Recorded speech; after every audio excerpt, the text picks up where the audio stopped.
क्या व्यासपीठ पर बैठने का कोई नियम होता है या कौन कौन बैठ सकते हैं? मित्रों, मैं आपको यही बताऊंगा। व्यासपीठ पर बैठने का नियम होता है और कौन कौन बैठ सकता है इसका भी नियम है, मैं बताऊंगा। मित्रों, कहा गया है शास्त्रों में कि व्यासपीठ पर वही लोग बैठ सकते हैं जैसे ब्राह्मण, वैष्णव और पंडित। एक तरह से देखा जाए कि ये 3-4 जो भी नाम है, अलग अलग नाम है, लेकिन सबका जो है कार्य एक ही है। मित्रों, ब्राह्मण बैठ सकता है। तो आप कहेंगे कि ब्राह्मण कौन है? तो ब्राह्मण के विषय में भगवत गीता में भी बताया गया है कि ब्राह्मण कौन है। कहा गया है भगवत गीता के अनुसार ब्राह्मण वह है जिसमें शांति हो, इंद्रियां संयम हो, तपस्या हो, पवित्रता हो, ज्ञान हो, बुद्धि हो, विश्वास जैसे गुण हो। ऐसा नहीं, गीता में ब्राह्मण की पहचान जन्म से नहीं बल्कि गुणों और कर्मों से बताई गई है।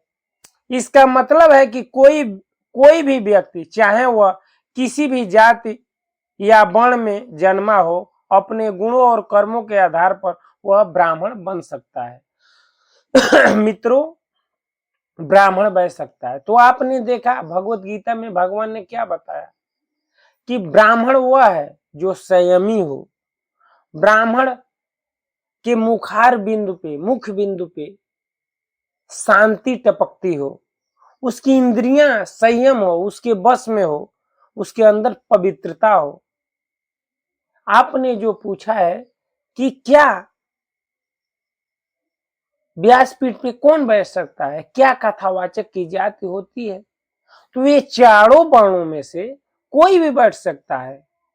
इसमें आप देखेंगे कि शूद्र नहीं बैठ सकता, क्षत्रिय बैठ सकता है, नहीं, ब्राह्मण बैठ सकता, सभी बैठ सकते हैं। उस भगवान ने बताया है कि सब में ये गुण होने चाहिए। यज्ञो पवित्र संस्कार होता है, 12 संस्कार में से एक ये भी है, उसके वह नियम फॉलो हो तभी वो बैठ सकता है। ऐसा नहीं कि हम कह सकते हैं कि नहीं नहीं, हम जो है पिछड़ा है तो बैठ जाएंगे, क्यों नहीं बैठेंगे, चाहे ब्राह्मण ही है तो क्यों नहीं बैठेंगे, उनका यज्ञोपवीत संस्कार हुआ हो।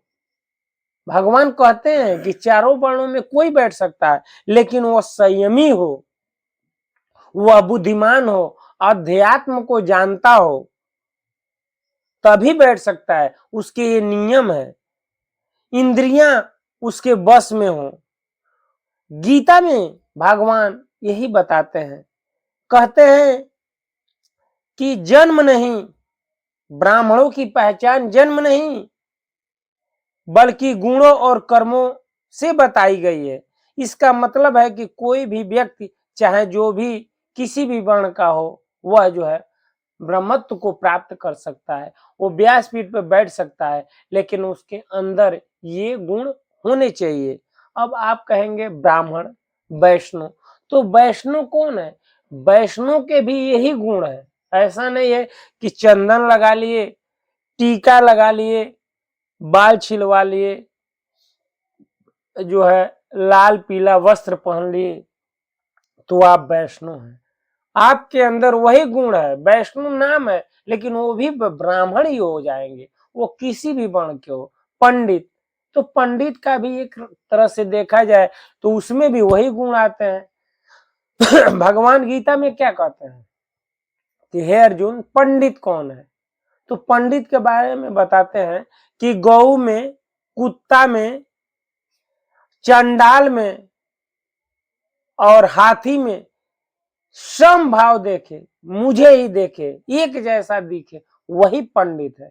भगवान कह सकते थे कि पंडित वही है इस वर्ण में जिसका जन्म हो, चाहे ब्राह्मण वो है इस वर्ण में जिसका जन्म हो। उन्होंने तो ये नहीं कहा।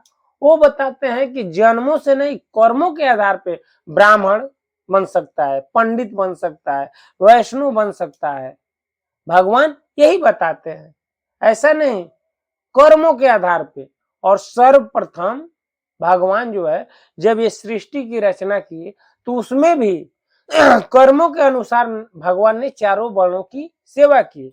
हमने पहले भी बताया कि नारद मुनि अपने पूर्व जन्मों की जब कथा सुनाते हैं तो यही बताते हैं कि हे वेद व्यास जी, मैं पूर्व जन्मों में एक दासी का पुत्र था और भगवान का मैंने भजन किया, तो आज जो है देव ऋषि नारद हूं। तो ये जो भी ब्राह्मण, क्षत्रिय, वैश्य, शूद्र, ये कर्मों के अनुसार कोई वैश्य से क्षत्रिय बन सकता है, फिर क्षत्रिय से शूद्र भी बन सकता है, शूद्र से ब्राह्मण बन सकता है। वह कर्मों इस जन्म में जो है अगर ब्राह्मण है तो हो सकता है कि उसके कर्म अच्छे न हो, तो अगले जन्म में क्षत्रिय हो सकता है, या जो है शूद्र हो सकता है, या पशु पक्षी योनियों में जा सकता है, जैसे नारद जी ने अपने पूर्व जन्मों की कथा सुनाई है। मित्रों, आप जो है भगवत गीता को बार बार आप केंद्र बनाकर जब चलेंगे तो समाज में जो है कूटनीतियां नहीं आएंगी। आप जो है, ब्राह्मण का मतलब क्या होता है? एक शब्द है, लाल गोविंद प्रभु हैं, उनकी कथा बहुत सुंदर है, मैं सुनता रहता हूँ। वो बताते हैं कि जब मेरे शुरुआत के दिन था, मैं बम्बे में कथा कहता था तो उस मेरे गुरु देव भी बैठे थे, तो उसमें ब्राह्मणी शब्द आया था।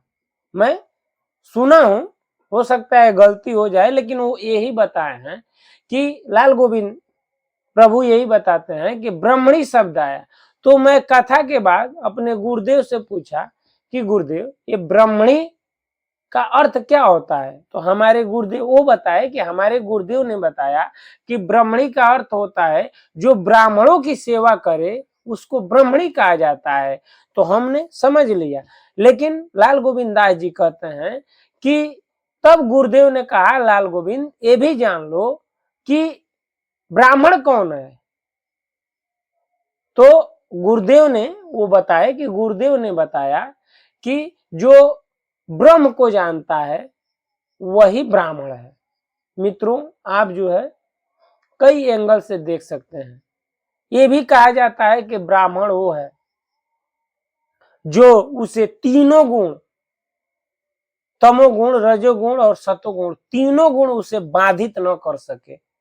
गुणों के विषय में भी विस्तार से बताया गया है। हमारे चैनल पे जो है आप देख सकते हैं कि ये 3 गुण कौन कौन है।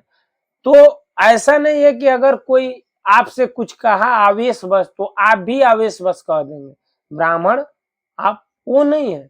हाँ, भले ही आप किसी भी वर्ण में आपका जन्म हो, आप जो है आपके अंदर जो मैंने बताया, आपके अंदर संयम नहीं है, आपके अंदर बुद्धि नहीं है, आपके अंदर ज्ञान नहीं है, आपके अंदर पवित्रता नहीं है, आपके अंदर इंद्रियों का संयम नहीं है, तो आप जो है किसी भी वर्ण में आपका जन्म हो, आप व्यास गद्दी पे नहीं बैठ सकते। उसकी ना कोई जाति होती है और ना उसका कोई वर्ण होता है। जो उस योग्य होता है वही व्यास गद्दी पे बैठता है। भगवान गीता में भगवान श्री कृष्ण ने अर्जुन को बताया कि ब्राह्मण, क्षत्रिय, वैश्य और शूद्र ये 4 वर्ण गुणों और कर्मों के अनुसार विभाजित हैं, न कि जन्म से। इसलिए ब्राह्मण वो है जो आध्यात्मिक ज्ञान रखता है, अपने कर्तव्यों का पालन करता है और अपने जीवन में शांति, संयम और पवित्रता बनाए रखता है। भगवान ने क्या कहा कि ये चारों वर्ण, ब्राह्मण, वैश्य, क्षत्रिय, शूद्र, ये 4 वर्ण जो है गुणों और कर्मों के अनुसार विभाजित हैं, न कि जन्म से। इसलिए जो है आप जो है एक वर्ण का या जो है जन्म से नहीं देख सकते।